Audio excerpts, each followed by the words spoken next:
Des lignes américaines jusqu'aux mers des Trois-Soleils, des Friendly Prairies jusqu'aux îles du Pacifique, la chanson se lève à l'ouest. Une série en 6 épisodes parcourant le territoire de la chanson franco à l'ouest de l'Ontario. La chanson se lève à l'ouest et se tient debout. Un point, c'est tout.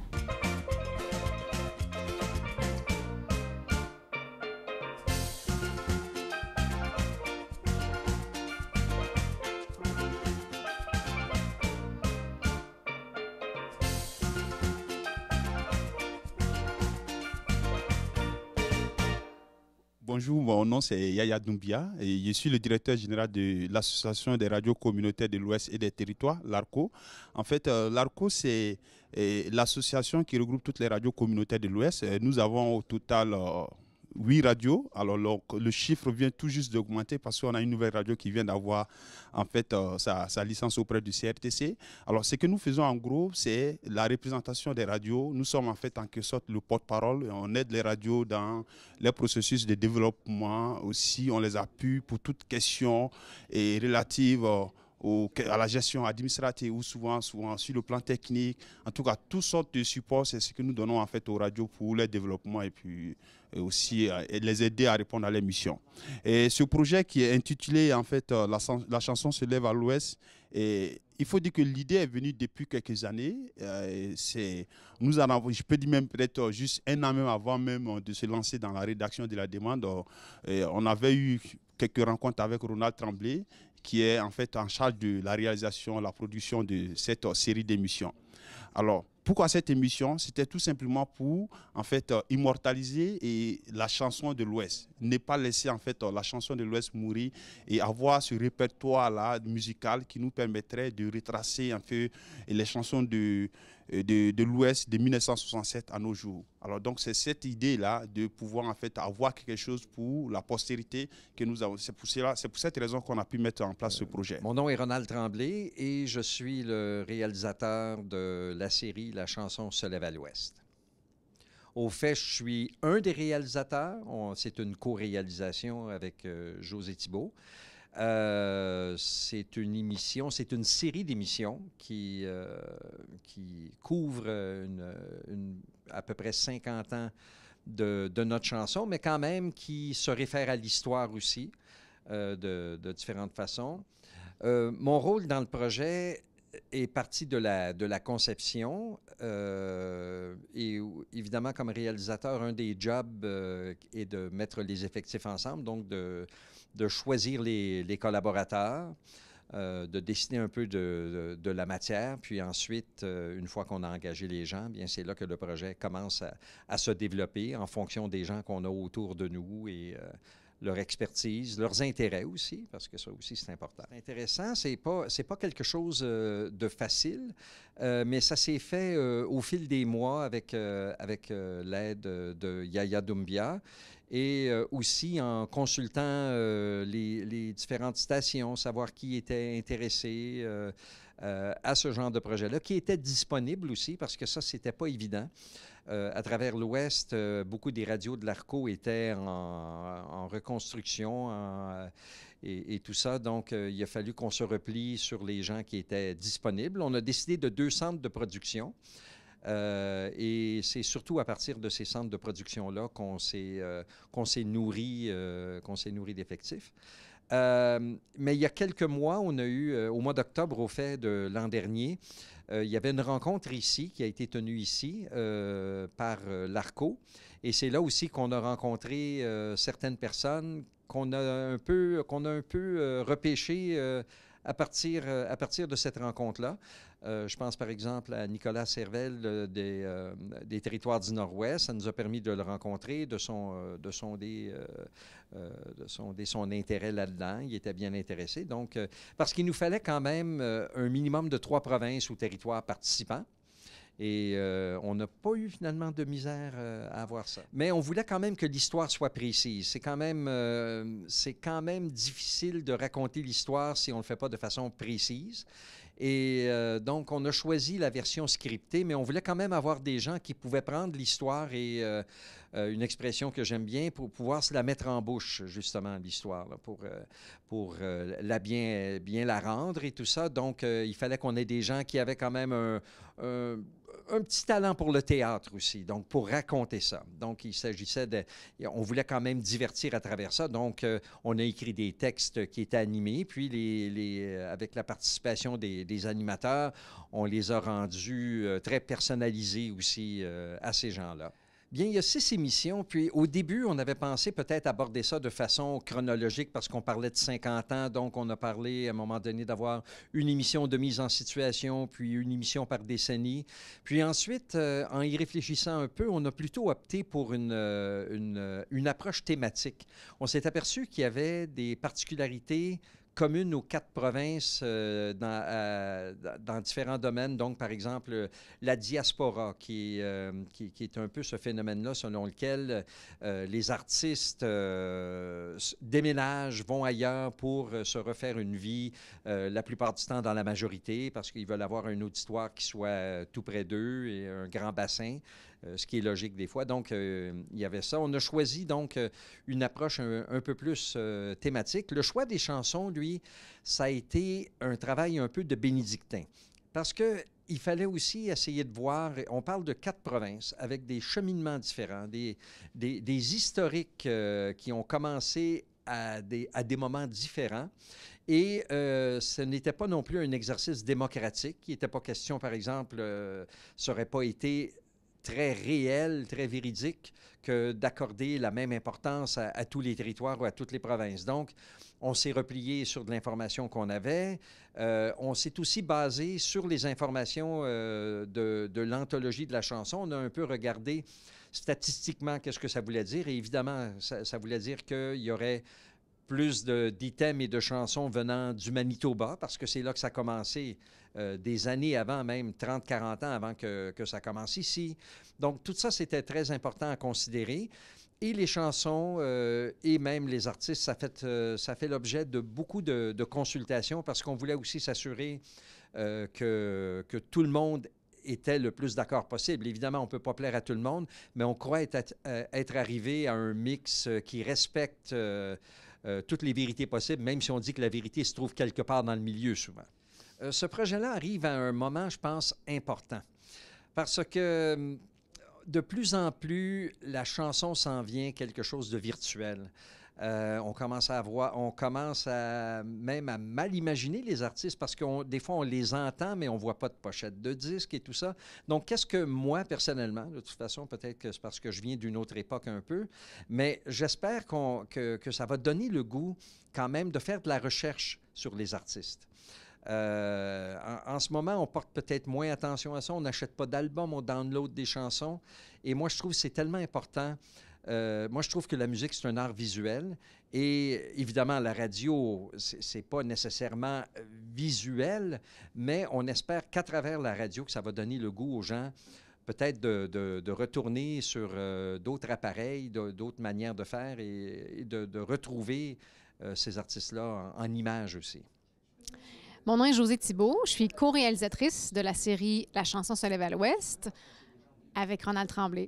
Moi, en fait, c'est Ronald qui a fait appel à moi pour qu'on puisse travailler ensemble sur cette série-là. Donc, on est tous les deux co-réalisateurs, mais on a travaillé vraiment juste du début, vraiment à conceptualiser les 6 épisodes, décider comment on allait raconter l'histoire de la chanson dans l'Ouest, décider si on voulait vraiment raconter l'histoire au complet de façon chronologique ou plutôt y aller par thématique.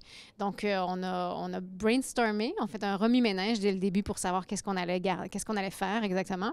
Et puis, de là, on a bâti les épisodes avec des grands thèmes. On a fait un choix de chansons pour chacun des épisodes.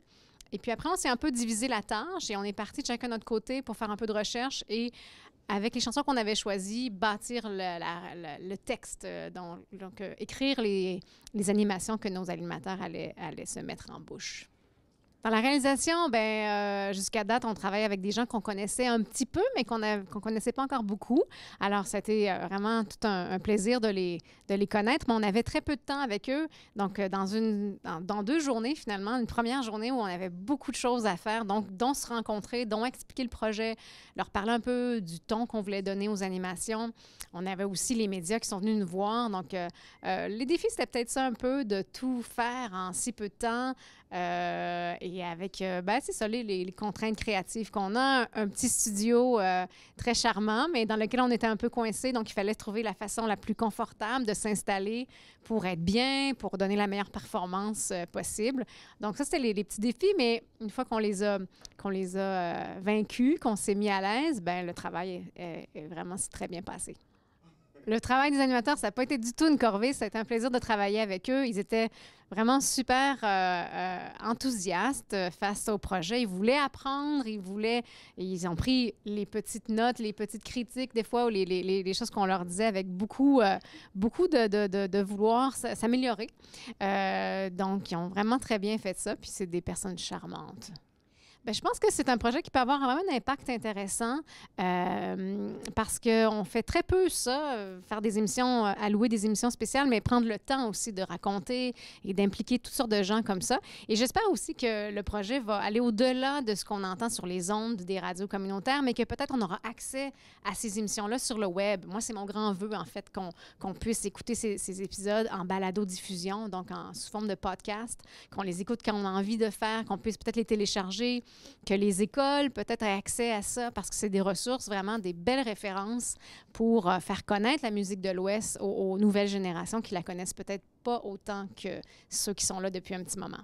Je suis pas certaine si c'est la première fois qu'on fait quelque chose au niveau radiophonique qui couvre une si longue période de l'histoire de la chanson de l'Ouest. Peut-être que Radio-Canada a fait des émissions spéciales sur la chanson, certainement. Que Radio-Canada fait des émissions spéciales sur la chanson dans l'Ouest, mais je ne sais pas si c'était d'une façon plus... c'était pas si systématique que ça. Je pense que c'était plus événementiel. On couvrait des petits trucs comme ça, mais c'était pas de façon aussi recherchée. Je pense que qu'est-ce qui a donné le coup d'envoi à ça, c'est probablement l'anthologie. D'ailleurs, le projet avec l'ARCO a été formulé suite à l'acceptation de celui sur l'anthologie. Donc, on se disait qu'on pouvait quand même s'y référer, mais on n'a pas non plus pris l'anthologie comme étant une référence parfaite. On s'est aussi servi de d'autres informations qui existaient. Puis, avec José, évidemment, on connaissait tous les deux assez bien l'histoire. Donc, il y a beaucoup des pistes de recherche qui sont venues d'expériences personnelles au fil des ans aussi. Donc, la série La chanson se lève à l'Ouest, il ne faut pas que les gens pensent qu'ils vont écouter vraiment un truc historique qui commence par les grands débuts et doucement on avance. On n'a vraiment pas pris une façon chronologique de voir les choses. On a fait un portrait qui voyage vraiment dans tous les sens, du nord au sud, de l'est à l'ouest, de génération en génération, de styles musicaux en styles musicaux. C'est plus une grande peinture, finalement, avec un peu de tout, une mosaïque de la chanson de l'Ouest, qui fait que c'est pas monotone, qu'il y a un petit peu de tout pour plaire à tout le monde dans chacun des épisodes aussi. Et ça fait intemporel au fait aussi. On a essayé aussi de rendre ça intemporel. Tu mentionnais tantôt le podcast. C'est pour justement qu'on puisse le réécouter dans 5 ans. On a essayé de garder ça le plus frais possible, pas faire de référence trop à des dates précises dans l'immédiat et tout ça. Salut, mon nom est Valécia Pépin, puis je suis une des 2 animatrices du projet La chanson se lève à l'Ouest. Un des 2 animateurs pour cette session-ci à Edmonton. Moi, c'est Nicolas Servel, puis je suis directeur de la programmation de Radio Taïga à Yellowknife, au territoire du Nord-Ouest. Pour ma part, en tout cas, l'expérience en tant que telle m'a énormément fait grandir. Je suis vraiment sûre à 100% que les répercussions de tout ça sur mes autres activités vont être extrêmement positives. Je pense que je le ressens déjà là quand que je parle, parce que on parlait de tout ça plus tôt, puis... Bon, j'avais comme un problème de diction, mais là, on dirait qu'il est disparu. Fait que non, c'est toutes des choses comme ça. Puis justement, de travailler avec des mentors aussi qui s'y connaissent vraiment, puis qui sont là pour nous guider, puis qu'on se sent en confiance aussi. Je pense que c'est vraiment ça qui s'est passé, c'est qu'on est devenu ils nous ont transmis, dans le fond, cette confiance-là. Puis, justement, à la fin, nous autres, on aurait continué en masse, je pense bien. Ça s'est fini vite. On a eu une mise en place un peu laborieuse, on va dire, mais c'est normal, hein, c'était la mise en place, on faisait connaissance, etc. Mais c'est vrai qu'une fois qu'on s'est mis à rouler, ça roulait bien. Et puis, c'était très plaisant comme expérience, très enrichissant. Et comme tu viens de le dire, on avait des mentors super qui étaient patients, qui nous guidaient, puis qui nous donnaient cette confiance pour avancer dans ce projet. Très patient.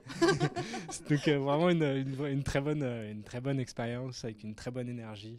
Et donc, c'était vraiment super. Alain Bertrand, je suis membre du conseil d'administration de la Société de la radio communautaire du Grand Edmonton. La Société de la radio communautaire d'Edmonton est très heureuse de, pas nécessairement chapeauter le projet, mais plutôt de l'accueillir ici à Edmonton. Nous avons été un peu dans les si on veut, dans les coulisses du projet comme tel, parce que nous ne sommes pas vraiment encore en ondes. Mais nous avons été très chanceux d'avoir été choisis comme étant une des 2 villes où ont été enregistrées, si on veut, les émissions. Nous avons aussi Valécia Pépin, qui est une des animatrices et membre de notre conseil d'administration. Donc, ce sont ça vraiment les liens qui unissent la Société de la radio communautaire avec le projet. La chanson se lève à l'ouest. Nous avons appris le 9 janvier que nous avions reçu la licence du CRTC. C'est la première étape parmi d'autres. On était un peu pris au dépourvu dans le sens qu'on ne s'attendait pas vraiment à une telle nouvelle avant le mois de mars. La prochaine étape pour nous maintenant, c'est de voir avec Industrie Canada pour le permis de radiodiffusion. Donc dans ce cas-là, c'est vraiment aller chercher du financement parce que le permis de radiodiffusion touche vraiment tous les aspects techniques du projet. Donc, l'antenne, par exemple, et nous sommes déjà en négociation avec TELUS en ce qui concerne leur antenne proche du centre d'achat Bonnie-Doon. Nous allons maintenant pouvoir soumettre des demandes de financement à plusieurs bailleurs de fonds grâce à l'approbation de la licence du CRTC. Ça nous ouvre bien des portes. Donc, pour savoir où est-ce que la radio s'en va, évidemment, on aimerait être en ondes le plus rapidement possible, mais je pense que logiquement, on vise vraiment le début de 2018. Il nous faut probablement obtenir entre 80 et 120 000 $, sinon peut-être même plus, pour pouvoir, nous, être en ondes. Donc, ça inclut évidemment le matériel, les logiciels, c'est un certain niveau de formation, un local, etc. Les négociations avec l'antenne qui va nous coûter un certain montant d'argent aussi. Donc, nous ne sommes pas prêts d'être en ondes encore, mais on vise vraiment d'ici un an. C'est notre objectif. Nous espérons bien sûr que cette entente avec l'ARCO va porter fruit. Nous avons déjà travaillé dans le cadre du festival Edmonton Chante, où nous avions eu l'occasion d'animer certaines émissions qui étaient projetées sur la rue Marianne-Gaboury. Évidemment, nous espérons pouvoir avoir encore l'occasion de faire des émissions semblables dans les prochains temps. Même si nous ne sommes pas en ondes, nous avons quand même accès à un certain matériel grâce à un partenariat avec Alta TV. Nous avons aussi un matériel que nous avons déjà prêté à l'école Maurice-Lavallée et que nous pouvons réavoir dans certains cas. Donc, c'est évident qu'on va voir la radio communautaire du Grand Edmonton un petit peu partout dans la communauté dans les prochains mois, ce qui nous donne à nous, en fait, une certaine formation aussi, et en préparation de notre mise en onde au printemps 2018. Nous avons été très chanceux au fil des 2 dernières années, je dirais même, d'avoir eu un partenariat avec Alta TV. Les étudiants d'été que nous avions embauchés dans le passé ont eu l'honneur de travailler avec Alta TV et de pouvoir utiliser certains de leurs logiciels et certains de leurs équipements. Donc, nous leur devons un grand hommage. C'est un partenaire formidable avec lequel nous espérons pouvoir grandir ici à Edmonton.